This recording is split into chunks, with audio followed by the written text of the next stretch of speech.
Hi students. आज के इस वीडियो में जैसे कि तुम लोग देख रहे हो हम लोग मेनली पढ़ने जा रहे हैं about resistors and colour coding of carbon resistor. Okay, now resistor क्या होता है? रेजिस्टर एक बोल सकते हो इलेक्ट्रिकल कंपोनेंट होता है। ओके, जो क्या करता है, ऑब्वियसली रेजिस्टर से नाम से मालूम पड़ता है, जो कि करंट को रेजिस्ट करता है, मतलब करंट को एक रेजिस्टेंस ऑफर करता है कि नहीं। जो सर्किट होता है जनरली ये बहुत ज्यादा, नॉट बहुत ज्यादा, ये बहुत सारे सर्किट्स में यूज होता है और इसका फंक्शन यही होता है कि ये इलेक्ट्रिकल करंट के जो फ्लो है उसको रिड्यूस करे। Okay, so how can you define a resistor? You can define a resistor as it is a two-terminal electrical component. It is a two-terminal electrical component that offers resistance to the flow of electric current in a circuit. Okay? Now, resistor जो होता है ना, हम लोग के पास जो circuit में components use होता है, जनरली दो तरह का कंपोनेंट यूज होता है, active component and passive component. Resistor होता है एक तरह का passive component. Now passive component, active component, ये सब चीज हम लोग बाद में जाके समझेंगे। अभी चलो देखते हैं रेजिस्टर का टाइप क्या होता है। तो रेजिस्टर जनरली दो तरह का होता है, एक होता है वायर बाउंड रेजिस्टर और दूसरा होता है कार्बन रेजिस्टर। ओके, ये दोनों में से जो सबसे ज्यादा आजकल यूज होता है वो होता है कार्बन रेजिस्टर। तो इस वाले वीडियो में हम लोग मेनली डिटेल्स में कार्बन रेजिस्टर के बारे में सीखेंगे। ओके, बट थोड़ा बेसिक्स जान लेते हैं। वायर बाउंड रेजिस्टर में क्या होता है, एक इंसुलेटिंग बेस के ऊपर एक एलॉय का बना हुआ वायर को ऐसे रैप किया हुआ रहता है और वो एक रेजिस्टर की तरह एक्ट करता है। ठीक है, जो वायर होता है वो किसका बना हुआ रहता है? एलॉय का। तो जनरली जो मटेरियल यूज होता है एलॉय के लिए वो ये सब होता है, या तो नाइक्रोम या फिर कॉन्स्टेंटम या फिर मैंगनीज, ये सब एक तरह का एलॉय होता है। ओके, नाउ यहाँ पे वायर बाउंड रेजिस्टर का एक जो मेन प्रॉब्लम है, अगर तुमको बहुत ज्यादा रेजिस्टेंस चाहिए तो तुमको बहुत लंबा वायर को लेकर रैप करना होगा। The length of the wire that is required is very you can say very long. Okay, तो ये उसका एक डिसएडवांटेज बन जाता है। बट यहाँ पे एक क्वेश्चन ये भी आता है ना, ये जो वायर होता है ये एलॉय का बना हुआ हम लोग क्यों लेते हैं? जस्ट अ सेकंड ना, हाँ, एलॉय का बना हुआ वायर इसलिए लेते हैं because generally alloys are okay insensitive to temperature. Okay, so इसलिए since alloys are insensitive to temperature, generally alloys are taken what to say for this one wire bound resistor, उसका wire बनाने के लिए generally alloy use होता है। Okay, now carbon resistor. Carbon resistor में क्या होता है, कार्बन ब्लैक, क्ले और रेसिन बिंडर, ये तीन मटेरियल को मिक्स किया जाता है, फिर मिक्स करके इसको मोल्ड किया जाता है into cylindrical rods. Okay, this they are mixed together, or you can say they are mixed by pressing together. Okay, and then they are what, they are molded into cylindrical rods और उसके ऊपर फिर एक insulating बोल सकते हो cover जैसा कुछ दिया जाता है।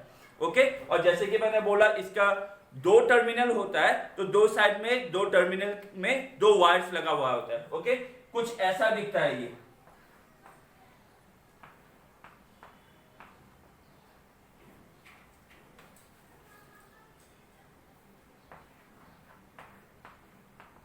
ओके, यहाँ पे एक टर्मिनल और यहाँ पे एक टर्मिनल, तो ऐसा दो वायर्स लगा हुआ रहता है। ठीक है, तो इसी को हम लोग बोलते हैं कार्बन रेजिस्टर। नाउ ज्यादातर जैसे कि मैंने बोला कौन सा रेजिस्टर यूज होता है? Carbon resistor. तो चलो देखते हैं अबाउट कार्बन रेजिस्टर। नाउ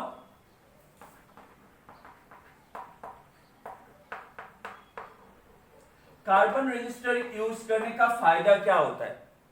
सबसे पहले तो कार्बन रेजिस्टर में हम लोग को फ्यू ओम से लेके मिलियन ओम रेंज का रेजिस्टेंस मिल जाता है। दैट मीन्स हम लोगों को बहुत छोटा रेजिस्टेंस से लेके बहुत हाई वैल्यू ऑफ रेजिस्टेंस हम लोगों को ये रेजिस्टर में मिल जाएगा। ठीक है, दूसरा जो इसका फायदा है ये क्या है, they are cheap and compact. They are cheap and compact, मतलब छोटा साइज में आता है और जनरली बहुत ज्यादा कॉस्टली नहीं होता है, ठीक है। नाउ ये जो कार्बन रजिस्टर होता है ना, तो मार्केट में अगर कार्बन रजिस्टर खरीदने जाओगे तो अलग अलग सर्किट में अलग अलग रेजिस्टेंस का रजिस्टर जरूरत होता है कि नहीं। तो कैसे मालूम करोगे, क्योंकि ऐसा रजिस्टर मिलेगा तो हो सकता है जो रजिस्टर है उसमें उसका वैल्यू लिखा हुआ नहीं हो, ठीक है। जो रजिस्टर मिलेगा तुम लोग को मार्केट में हो सकता है उसमें उसका वैल्यू लिखा हुआ नहीं हो, ये कि इसका रेजिस्टेंस कितना है, तो तुमको कैलकुलेट करना पड़ेगा उसका रेजिस्टेंस कितना है और फिर लेना पड़ेगा। तो वो कैसे कैलकुलेट करोगे, तो उसके लिए एक पूरा चार्ट है हम लोगों के पास, चलो उसको देखते हैं, ठीक है। सो हम लोगों ने एक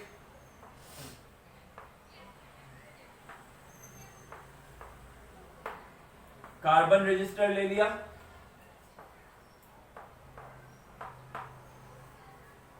आई होप दिख रहा है ना। सो कार्बन रजिस्टर में क्या होता है, देखो 4 बैंड होता है, ऐसा कलर का 4 बैंड दिखेगा तुम लोग को, ठीक है। You will see 4 colour bands.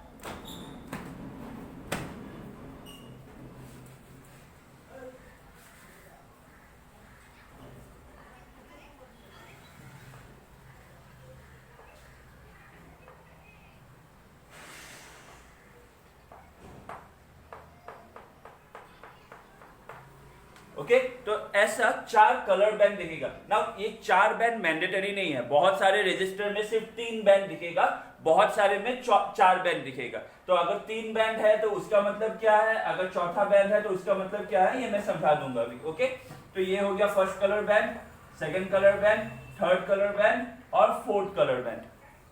So first colour band से याद रखना हम लोग को मिलता है first significant figure.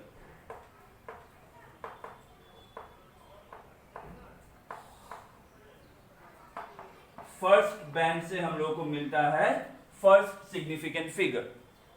Second colour band से हम लोग को मिलता है सेकंड सिग्निफिकेंट फिगर।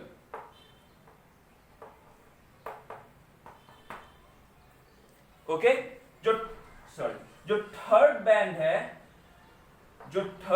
है उससे हम लोग को मिलता है डेसिमल मल्टीप्लायर।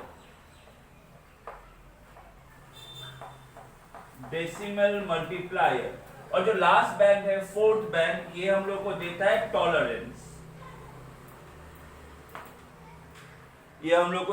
टॉलरेंस। नाउ मैं समझा दूंगा ये सब क्या चीज है। ओके एक बार ये वाला डायग्राम फटाफट से बना लो। हो गया। सो नाउ मैं इसको रफ कर देता हूं। हाँ अभी जो है ना, मैं एक चार्ट बनाने चाह रहा हूं। ये चार्ट को अच्छे तरह से याद कर लेना, बहुत इंपॉर्टेंट है। बोर्ड्स में भी क्वेश्चन आ सकता है, हो सकता है एंट्रेंस में भी कभी कभी आ जाए। ओके सो पहले मैंने लिख दिया कलर कोड।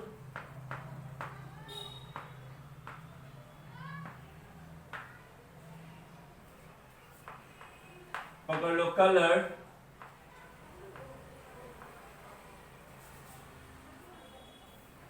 थोड़ा छोटा करके लिख देता हूं। हाँ ये हो गया कलर कोड।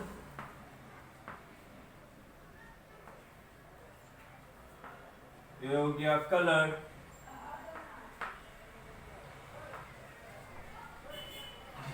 फिर डिजिट, मल्टीप्लायर,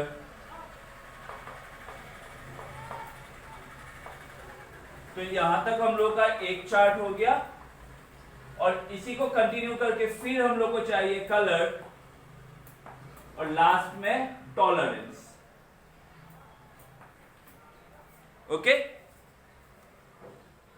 ये लेफ्ट हैंड साइड वाला थोड़ा ब्लर आ रहा है, ये कलर कोड है। हाँ I have written here colour code. So colour code, digit, multiplier, colour and, ये डिजिट की जगह ना यहाँ नंबर लिख दो, इसे नंबर लिख दो। ओके, सो सबसे पहले नंबर हम लोग लिख लेते हैं 0 1 2 3 4 5 6 7 8 9। तो ये हो गया हम लोग का नंबर। नाउ मैं कोड लिख रहा हूं, ये कोड को रट्टा मार लेना, ठीक है। B B B Roy, G B V W.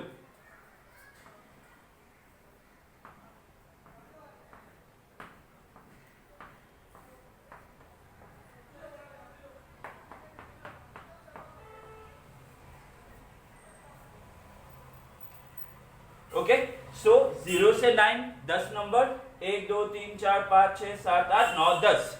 Now ये कोड याद रखने में तो थोड़ा दिक्कत होगा, तो इसको हम लोग कैसे याद रखते हैं, देखो बहुत इंटरेस्टिंग है।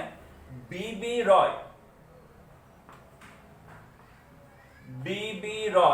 Of Great Britain, B B Roy of Great Britain had very good wife. Okay, B.B. Roy of Great Britain had very good wife. Okay, तो पूरा दुनिया में सिर्फ एक ही गुड वाइफ है, जो किसके पास था, बीबी रॉय। ठीक है, तो ये कोड याद हो जाएगा। Now B for black, black के साथ नंबर आ गया 0। फिर B फॉर ब्राउन, ब्राउन के साथ आ गया 1। R फॉर रेड, रेड के साथ आ गया 2।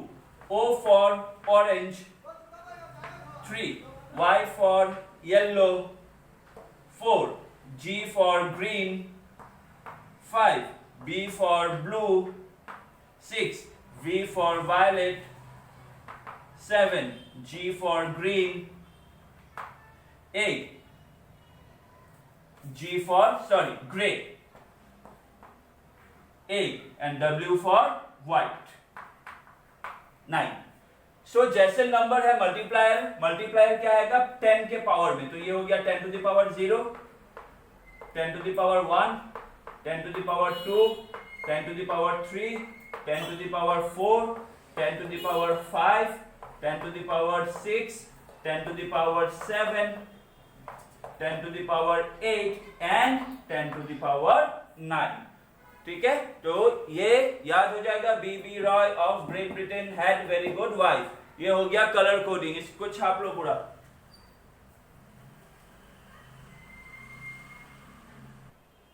अब आते हैं यहां पे, ठीक है, ये जो टॉलरेंस वाला पार्ट है वहां पे, तो यहां पे सिर्फ 3 कलर याद रखना। एक हो गया गोल्ड, एक हो गया सिल्वर, और या तो मैंने बोला था ना किसी किसी में 3 बैंड होगा, किसी किसी में 4 बैंड होगा, तो जो चौथा बैंड होगा वो या तो गोल्ड होगा या सिल्वर, या तो है ही नहीं, मतलब no fourth band, no fourth band, मतलब जो चौथा कलर बैंड है वो है ही नहीं। तो अगर गोल्ड है तो गोल्ड के लिए टॉलरेंस होता है ±5%, सिल्वर के लिए टॉलरेंस होता है ±10%, और फोर्थ बैंड के लिए टॉलरेंस होता है ±20%। सॉरी, नो फोर्थ बैंड के लिए, मतलब अगर चौथा बैंड है ही नहीं तो टॉलरेंस कितना आएगा, ±20%। दिख रहा है कि नहीं? हाँ, बढ़िया आ रहा है। चलो इसको कॉपी कर लो फटाफट। नाउ तुम लोग कंफ्यूज हो रहा होगा कि टॉलरेंस चीज है क्या।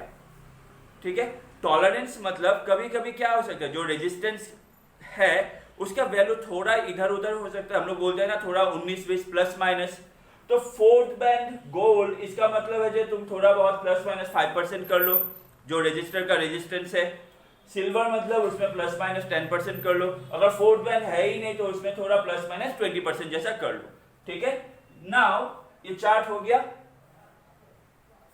मैं ये वाला पार्ट ये साइड रफ कर देता हूं ताकि तुम लोग को ये साइड दिखे है।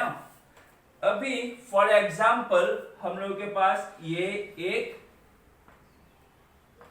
रजिस्टर दिया हुआ है, ओके, और ये रजिस्टर में 4 ऐसा कलर बैंड है, ठीक है।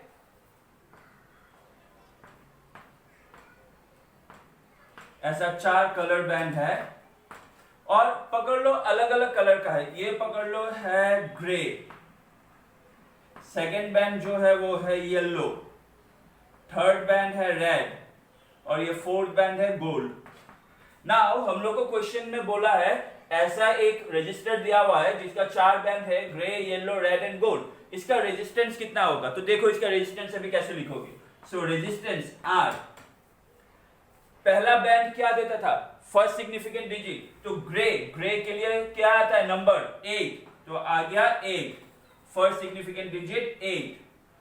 दूसरा बैंड येलो क्या देता है? सेकंड सिग्निफिकेंट फिगर, येलो के लिए क्या आता है? नंबर 4, तो ये आ गया 84। थर्ड बैंड क्या देगा? मल्टीप्लायर, यस और no? Okay, decimal multiplier. So red के लिए क्या आता है? रेड के लिए आता है 10 टू द पावर 2, सो ये आ गया इनटू 10 टू द पावर 2। इसको लिख दो ब्रैकेट में, ये हो गया रेजिस्टेंस। रेजिस्टेंस का ऐसा यूनिट क्या होता है? ओम।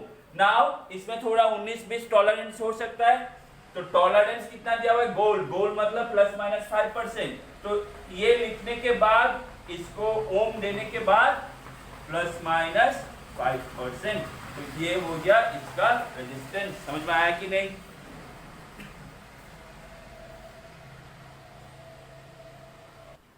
क्लियर? मेरे हिसाब से तो बहुत अच्छे से क्लियर हो जाना चाहिए। ओके, नाउ अभी क्या होता है ना, देखो कभी कभी ना एक दूसरा तरह का रेजिस्टर भी होता है, ठीक है। तो वो रेजिस्टर का जो रेजिस्टेंस होता है उसको हम लोगों को थोड़ा अलग तरीके से कैलकुलेट करना होता है। पकड़ लो ये एक दूसरा तरह का रेजिस्टर है, ठीक है। तो ये जो रेजिस्टर होगा ना, इसका जो एंड्स होगा, ये जो एंड्स होगा, ये एंड्स एक कलर का होगा। तो ये पकड़ लो रेजिस्टर का एंड्स है, ये रेजिस्टर का बॉडी। फिर ये रेजिस्टर में एक डॉट रहेगा और ये रेजिस्टर के अराउंड एक रिंग लगा हुआ रहेगा।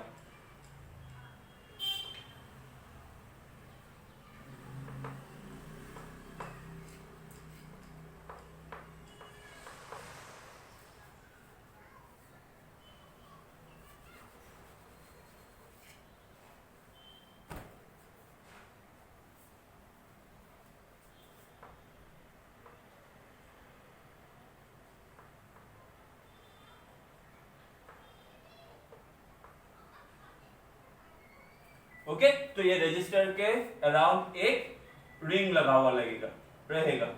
तो ये हो गया रिंग।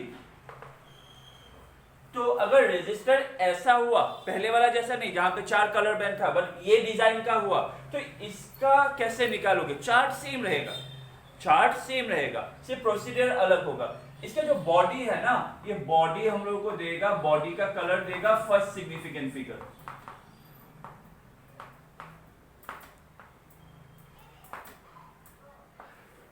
ओके, बॉडी का कलर देगा फर्स्ट सिग्निफिकेंट फिगर। जो एंड है, एंड का कलर देगा सेकंड सिग्निफिकेंट फिगर। ओके, जो डॉट है, डॉट देगा मल्टीप्लायर। और ये जो रिंग है, ये देगा टॉलरेंस। क्लियर है? 4 बैंड के जगह यहां पे थोड़ा डिजाइन में चेंज आ गया। इसमें क्या हो गया? बॉडी कलर हम लोग को दे दिया पहला सिग्निफिकेंट फिगर, जो एंड है वो दे दिया सेकंड सिग्निफिकेंट फिगर, डॉट दे दिया मल्टीप्लायर और रिंग दे दिया टॉलरेंस। नाउ अगर तुमको एक ऐसा क्वेश्चन मिले जहां पे तुमको बोला है, फॉर एग्जांपल एक कार्बन रजिस्टर है जिसका बॉडी का कलर ब्लैक है, जो एंड का कलर है वो व्हाइट है, जो डॉट का कलर है दैट इज ब्राउन, एंड ये जो रिंग है, ये रिंग का कलर है सिल्वर। सो इसको कैसे कैलकुलेट करोगे? तो इसका रेजिस्टेंस कैसा होगा? R। Now body colour black, black का कितना था नंबर? चार्ट देखो 1, सो ब्लैक के लिए आ गया 1। एंड व्हाइट, व्हाइट का क्या था? आई गेस 9, सो आ गया 9। मल्टीप्लायर, मल्टीप्लायर मतलब डॉट, सो ब्राउन, ब्राउन मतलब black brown into 10 to the power 1, 0, 10 to the power 0, फिर 10 to the power 1 था ना? हाँ, अच्छा एक सेकेंड, ब्लैक, ब्लैक के लिए था शायद 0 था, मैंने गलत लिखा ना, ब्राउन के लिए 1 था, तो ब्लैक के लिए कितना था? 0। तो ये हो गया 9 into 10 to the power 1 ohm, okay, into silver, silver क्या है? 412, सो सिल्वर के क्या था? Plus minus 10%, plus minus 10%। तो इसको हम लोग ऐसे भी लिख सकते हैं, R equal to 9 into 10, 90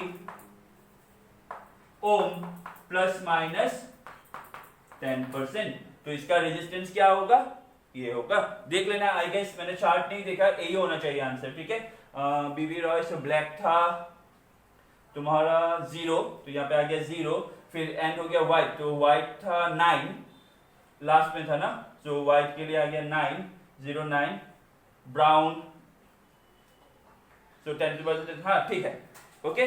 so I guess दोनों जो सिस्टम है वो काफी हद तक क्लियर हो जाना चाहिए। बहुत सिंपल चीज है, जितना याद कर सको याद कर लो, रट्टा मार लो, छाप लो, ओके। बहुत इंटरेस्टिंग चीज है और एग्जाम में स्कोरिंग चीज है, ओके। Thank you.